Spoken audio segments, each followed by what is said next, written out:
greatest existential threat to fiscal consolidation and macroeconomic stability.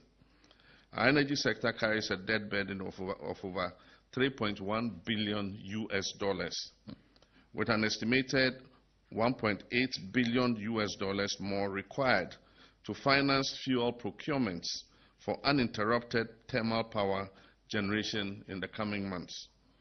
If left unaddressed, this situation significantly threatens national productivity and industrial growth.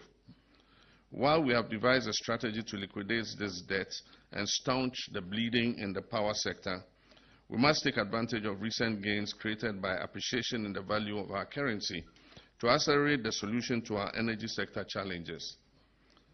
In line with the dialogue's recommendation to boldly tackle the crisis in the energy sector, Parliament yesterday approved an amendment to the Energy Sector Levies Act and a certificate of urgency, introducing a 1 cedi, Ghana cedi, increase in the energy sector recovery levy. This decision, though difficult, is necessary and justifiable. The additional revenue projected is 5.7 billion cedis annually. This revenue will be strictly ring-fenced to pay down legacy energy debt, finance ongoing fuel purchase, and avert the risk of recurring power shortages. Funds from this levy will not be subject to the hazards of the consolidated fund. And the minister is here. I know when money falls into the consolidated fund, it faces certain hazards. It will not be subject to the hazards of the consolidated fund.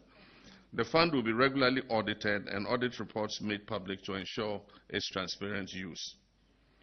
While initially much of this revenue will go into the purchase of fuel to ensure stable supply of electricity, with the ongoing developments in the upstream sector, we expect to receive more gas from our E&I Sankofa and Jubilee and 10 fields.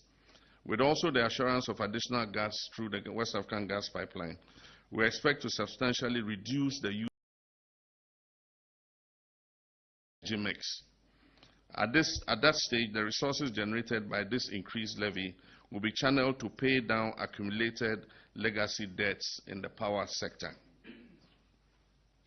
With the recent gains in macro stability and strengthening of the Ghanaian cedi, this levy is not expected to result in any immediate fuel price increases at the pump. We are fully aware of the burden this will place on households and businesses, but I want to assure Ghanaians that this decision was not taken lightly. Furthermore, the government will continue working to reduce systemic inefficiencies in the energy procurement and distribution sectors, while enhancing targeted social interventions for vulnerable groups. Reforming the tax system